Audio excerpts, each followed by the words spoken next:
Pai, nós te rendemos graças nessa noite, porque o Senhor nos ama tanto e nos tem conduzido debaixo da tua poderosa mão.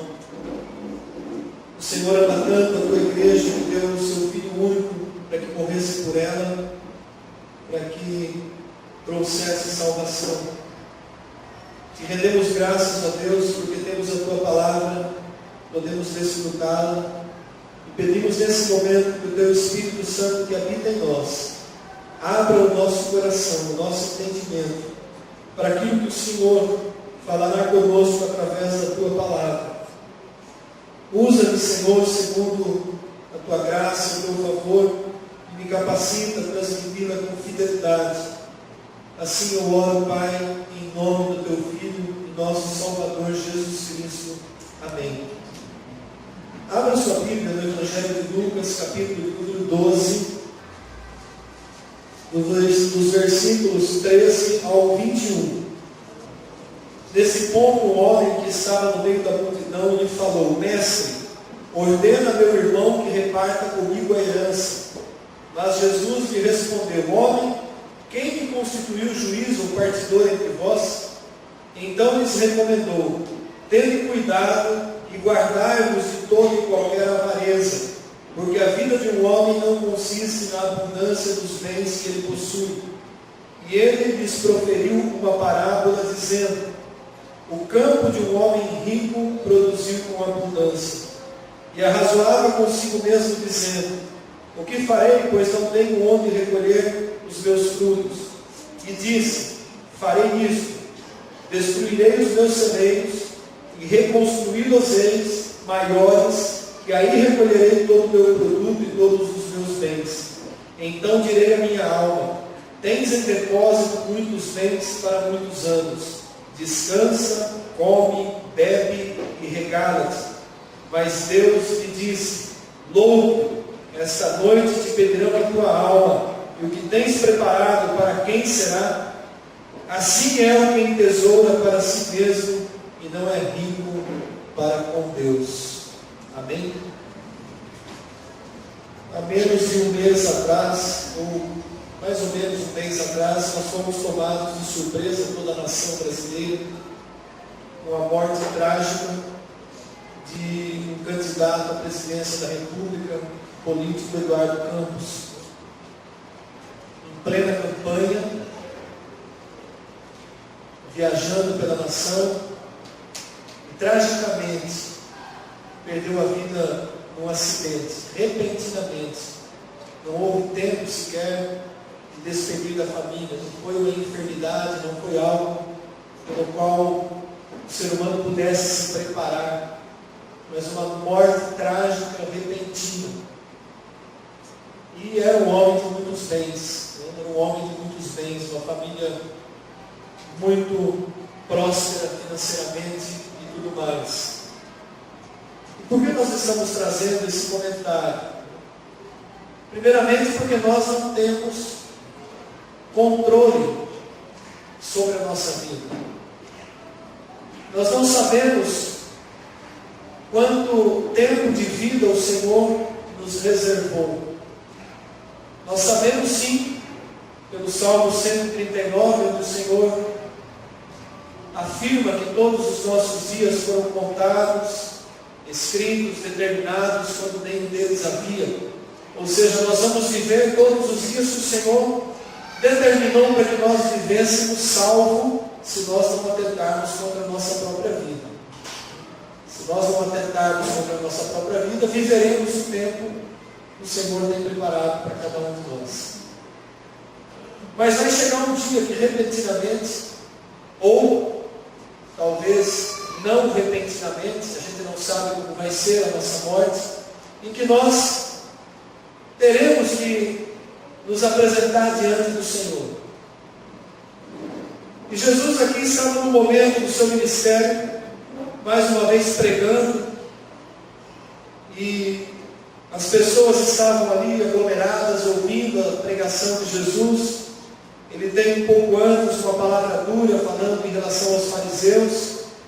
E quando Jesus dá um intervalo na sua pregação, alguém se levanta lá no meio pedindo para que Jesus julgasse uma questão familiar de herança. O versículo 13 que nós lemos, diz que um homem no meio da multidão falou para Jesus: mestre, manda o meu irmão dividir a herança comigo. Era um problema material, um problema financeiro, um problema de família. E nós até nos admiramos da postura de Jesus, porque ele, sendo mestre, poderia orientar ou aconselhar aquele irmão que fosse feita a justiça. Olha, vamos conversar, vocês dois se sentem, se entendem e dividam essa herança sem brigas, sem contendas. No entanto, Jesus se exclui dessa condição. Ele responde: olha, mas quem disse que eu sou o juiz para isso? Esse problema é de vocês, né? Avaliem o coração de vocês, arranquem essa avareza do coração e se entendam. Praticamente foi essa a resposta que Jesus deu. E em seguida Jesus conta uma parábola. E toda parábola ela é uma história natural, ela foca numa situação natural, mas por trás da parábola sempre tem uma verdade espiritual. É isso que a gente precisa entender. E Jesus conta uma parábola de um homem rico, dono de terras, um produtor rural. Nós chamaríamos ele aqui de fazendeiro, na nossa linguagem. Um homem produtor de produtos agrícolas, que trabalhava no campo, que tinha seus empregados, que tinha sua fazenda, seus celeiros. Um homem rico, um homem próspero, até aqui tudo bem. Não há problema nenhum em ser rico, em ser próspero, de forma alguma. Aliás, é uma dádiva, né? Desde que a riqueza não seja o centro da tua vida, não tome conta do seu coração. Esse homem era um homem próspero, um homem que trabalhou, que administrou bem as suas terras, prosperou, colheu. Até o ímpio prospera quando ele trabalha. Foi dito hoje na escola dominical, né? O ímpio prospera quando ele trabalha. O trabalho é uma semente, você semeia, você se esforça, você se dedica. O estudo, você investe, vai chegar um momento que você vai colher, né, do seu investimento, do seu trabalho. E isso é para aquele que crê e é para o incrédulo, né? Assim como o sol nasce sobre justos e injustos, né? O fruto do trabalho é uma consequência. E até aí tudo bem. Esse homem provavelmente era um ótimo administrador, trabalhador, sabia como conduzir as suas colheitas. E chega num ano específico em que a colheita desse homem foi muito além do que ele esperava. Olha que coisa maravilhosa. Trabalhou a terra durante aquele ano, deve ter chovido no tempo certo. E quando chegou próximo à sua colheita, ele viu que a colheita seria abundante. Uma colheita sobrenatural. A gente pode dizer assim, espetacular. E aí aquele homem que também era prudente e visionário, né? Isso nós também devemos ser prudentes, trabalhadores prudentes, responsáveis com as coisas que o Senhor nos dá. Olha quantas coisas que nós estamos aprendendo com esse homem da parábola. Esse homem que era prudente, visionário, ele pensa assim: mas aonde eu vou guardar a minha colheita? Preciso fazer alguma coisa para que essa colheita não se perca, para que não tenha que vender às pressas sem valor. Então ele pensa e ele age. Pensar somente não resolve, amados. Muitas vezes a gente fica ali pensando e não decide nada. Nós precisamos pensar e agir para que as coisas aconteçam na nossa vida. Assim como a palavra, conhecer e praticar. E aquele homem resolveu derrubar os seus celeiros e construir celeiros maiores. Muitas vezes precisamos fazer isso na nossa vida. Expandir, né, as nossas limitações, romper com as coisas que impedem o nosso crescimento, alargar a nossa tenda, né, como Isaías diz: alarga o espaço da tua tenda, estica bem as cordas, fica bem as estacas. Muitas vezes nós chegamos num momento da nossa vida em que o Senhor abre caminhos e nós vamos prosperar, crescer, né? Essas coisas também acontecem, não é só prejuízo. Às vezes vem o tempo da bonança e é preciso ter sabedoria para administrar aquilo que nós recebemos de Deus. E esse homem derruba os seus celeiros e prepara celeiros maiores, porque ele já via que a sua colheita seria abundante. E até aqui, tudo bem. Aprendemos muito com a postura desse homem diante das circunstâncias naturais. Olha como nós podemos aprender até com o ímpio, observando como o ímpio age em algumas situações. Esse homem fez coisas boas, foi prudente, e aí chega um momento em que algo acontece, algo revelador nessa passagem acontece. Ele continua dizendo assim: derrubarei os meus celeiros, construirei outros maiores, guardarei toda a minha colheita, e aí direi à minha alma: tens em depósito muitos bens para muitos anos. Descansa, come, bebe e regale. Tem algo revelador aqui nesse versículo. O apóstolo Paulo, em 1 Coríntios 15, 32, ele cita Isaías 22, 13, dizendo assim: comamos e bebamos, porque amanhã morreremos. Era um dito popular que significaria mais ou menos isso nos nossos dias. Olha, vamos aproveitar a vida hoje, porque a gente não sabe o que vai acontecer amanhã. Então tudo aquilo que der vontade da gente fazer, vamos fazer, vamos nos regalar, vamos nos divertir, vamos festejar, vamos beber, vamos fazer tudo que a gente tem direito, porque amanhã vai saber se a gente morre ou não fez, não gozou a vida, não desfrutou das coisas boas, prazerosas que a vida e o mundo oferecem. Esse foi o pensamento desse homem, amados. Juntar em celeiros para que ele pudesse viver muitos anos daquela colheita, desfrutando, somente recebendo, vivendo para si próprio. Esse foi o intento do coração daquele homem. Mas aí acontece a visão de Deus em relação à visão daquele homem. A visão daquele homem era usar a sua colheita, desfrutar dela, se divertir, curtir por muitos anos. Essa era a visão humana. Mas então Deus responde mostrando a visão dos céus. Louco é esse homem. O que é uma pessoa louca? Pessoa sem discernimento, uma pessoa que não tem faculdade mental para decidir situações. Foi dessa maneira que Deus viu aquele homem em função da sua atitude. Deus chamou ele de louco porque ele estava olhando somente as circunstâncias naturais da sua vida. Deus chama aquele homem de louco porque ele não se preocupava em nada com a sua situação espiritual. Deus não chamou ele de louco por causa da sua riqueza, dos seus bens. Chamou ele de louco porque ele se voltava unicamente para as coisas naturais.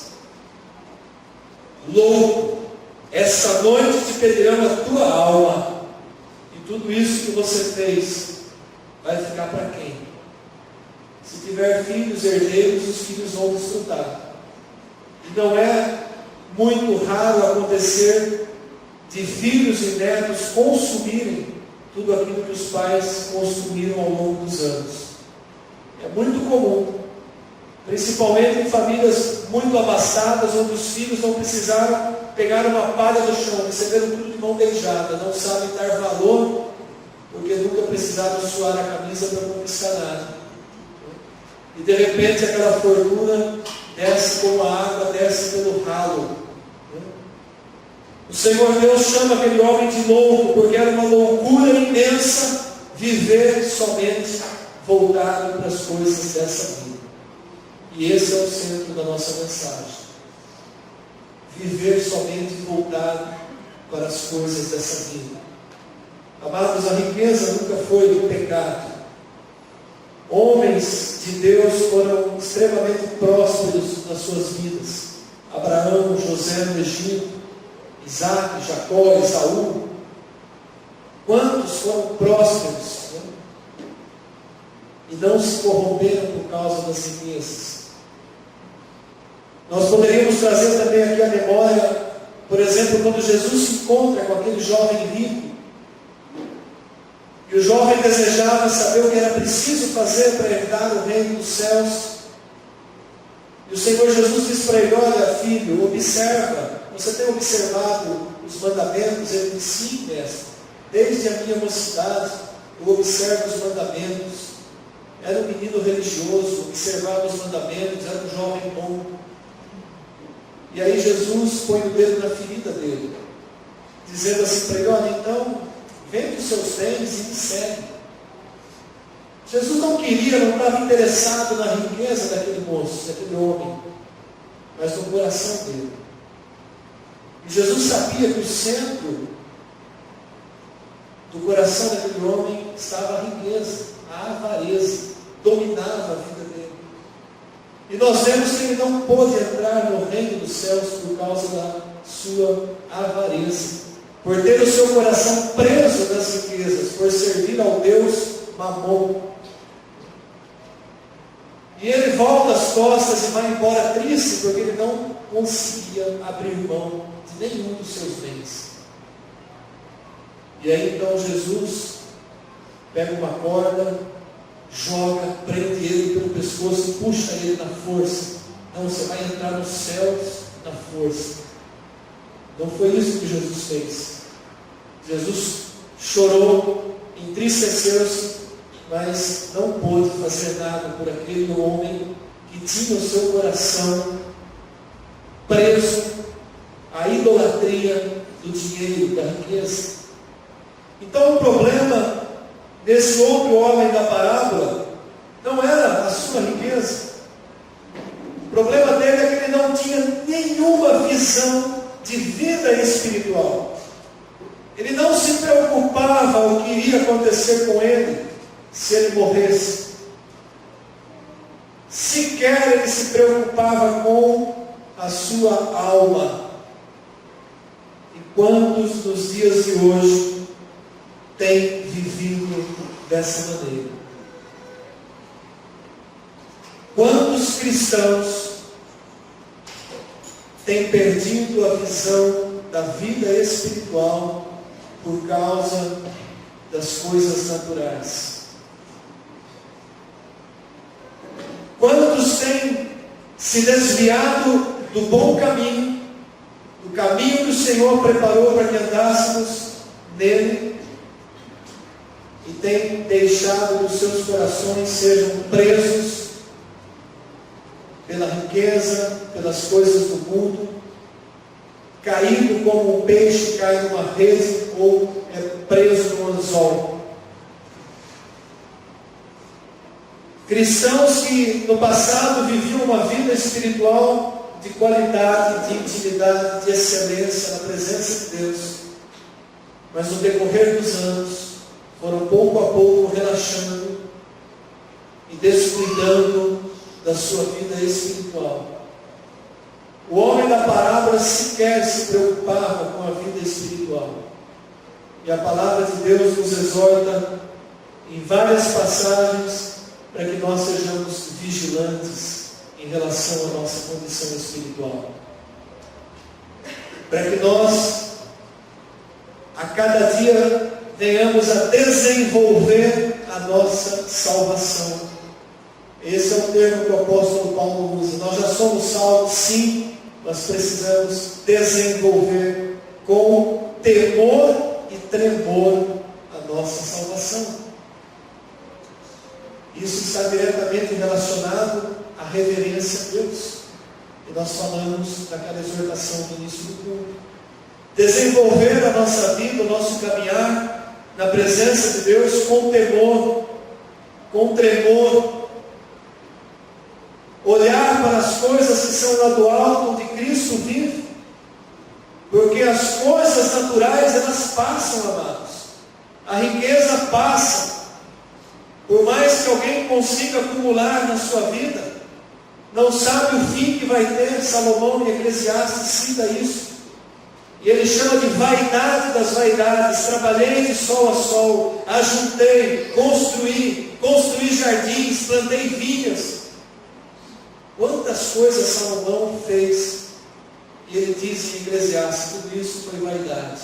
Foi como correr atrás do vento. Não estou dizendo para você ser relaxado com a sua vida natural, porque nós honramos a Deus, como dissemos há pouco, cuidando bem das coisas que o Senhor nos deu.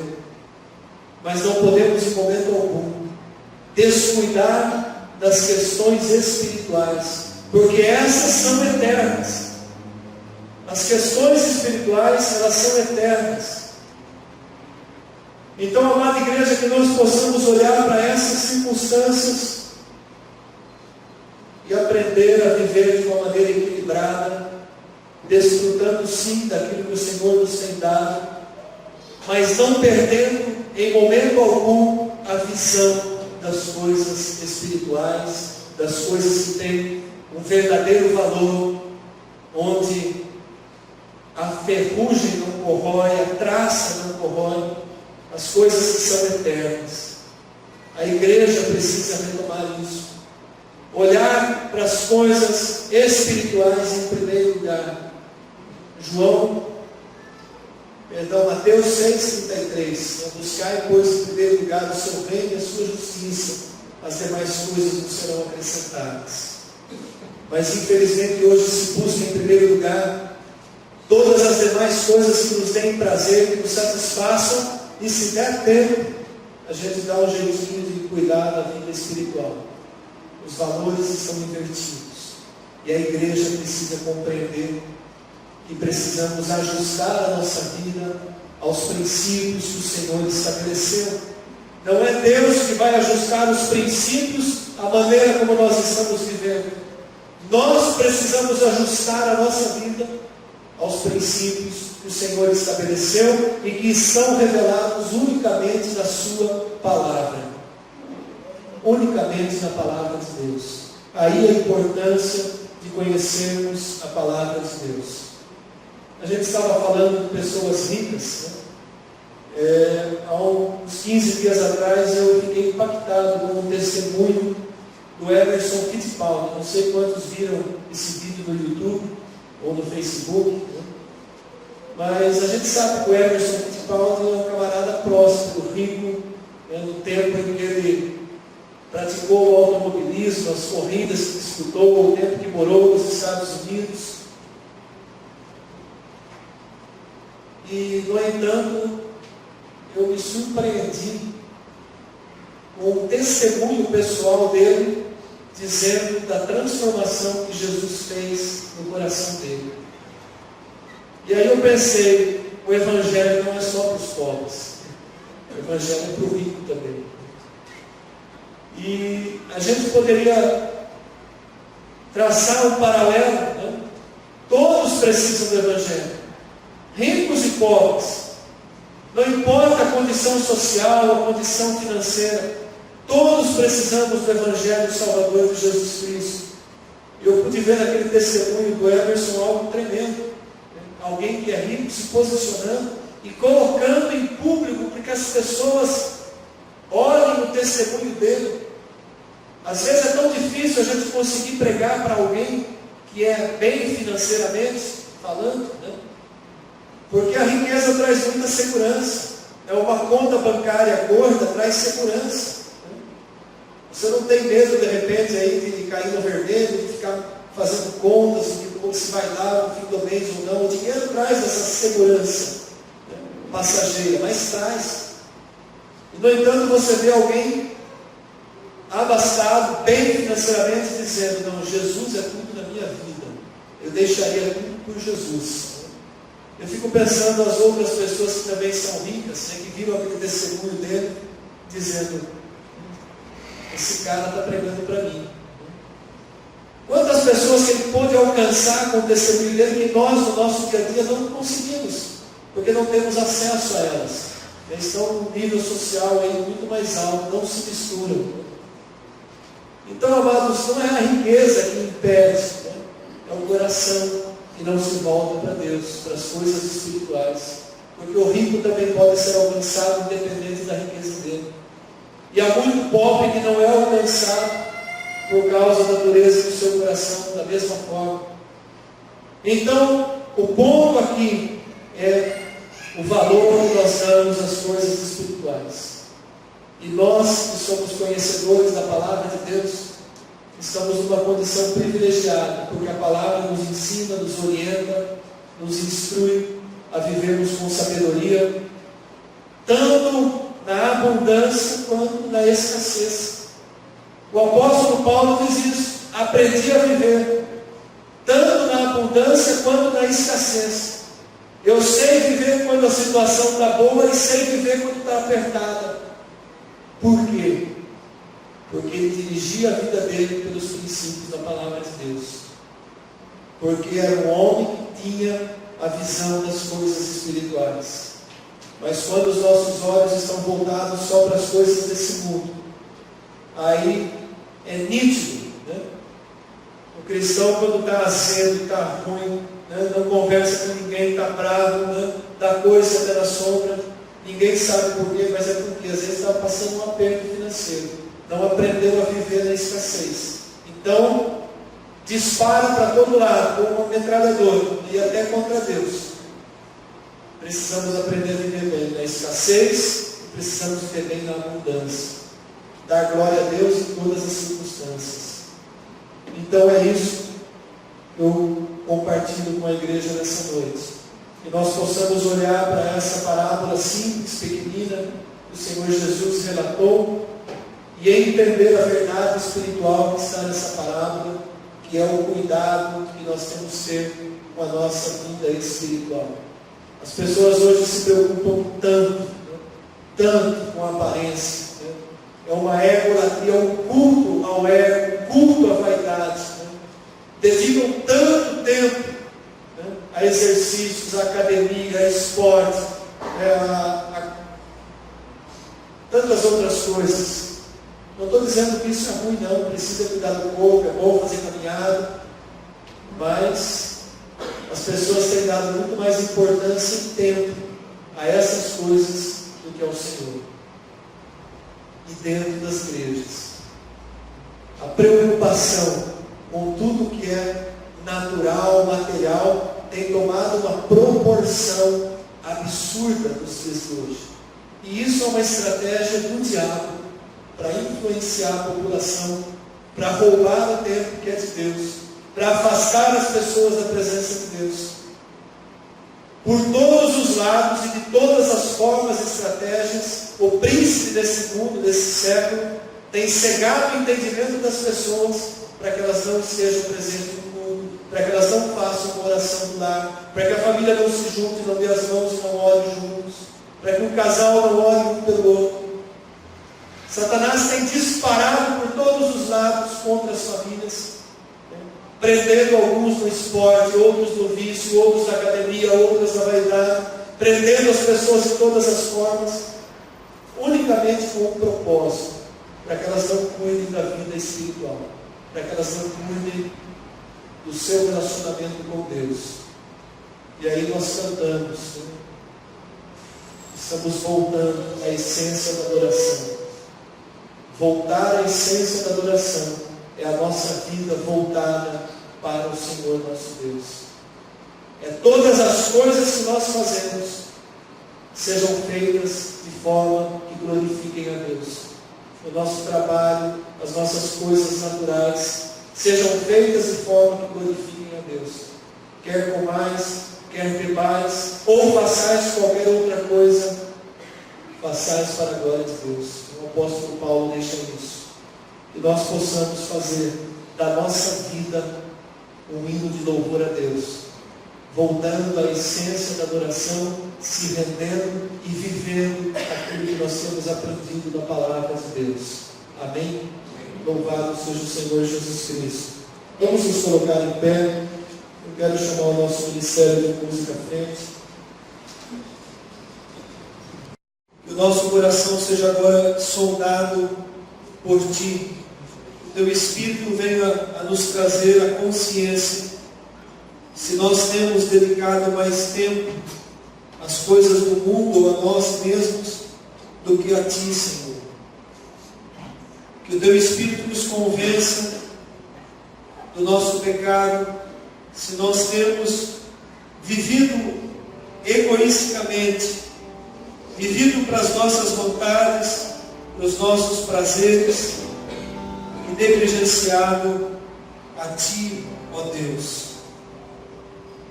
Que o Teu Espírito nos traga a luz, se por acaso a nossa vida tem sido uma vida de idolatria aos bens que o Senhor nos tem dado. Que o Teu Santo Espírito nos revele, para que nós possamos nos arrepender e pedir ao Senhor que venha fazer esse conserto na nossa vida, no dia, na noite de hoje, mediante a Tua palavra. Que o Senhor venha a constranger os nossos corações, de forma que nós tenhamos mudança de vida, posicionamento, atitudes. Não basta apenas compreender e cruzar os braços, nós precisamos agir, mudar as nossas atitudes, quebrar as fortalezas da nossa mente, os preconceitos, remover do nosso coração toda a avareza, toda a dureza de pensamentos, e simplesmente obedecer a Tua palavra, não apenas naquilo que a Tua palavra nos interessa, mas todos os aspectos da Tua palavra, aprender a renunciar às coisas dessa vida, desse mundo, aprender a obedecer os Teus princípios, ó Deus, os Teus mandamentos. João 14, 21, o Senhor Jesus diz: aquele que me ama é aquele que observa os meus mandamentos, e a esse eu o amarei e me manifestarei a Ele. Se nós dizemos que amamos ao Senhor Jesus, então nós devemos obedecer os seus mandamentos, tudo aquilo que Ele deixou no seu Evangelho. Pai, que a nossa vida continue sendo transformada a cada vez que nós somos confrontados pela Tua palavra, que a nossa vida seja transformada, para que possamos um dia chegar à estatura de perfeito varão. Assim eu oro por mim e pela Tua igreja, em nome do Senhor Jesus Cristo. Amém. Vamos adorar o Senhor.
buscando justiça.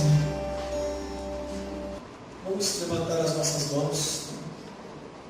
E a graça e a paz do Senhor Jesus Cristo, o amor do Pai e a comunhão do Espírito Santo permaneçam conosco. Amém. Glória a Deus. Dê um abraço no irmão, na irmã.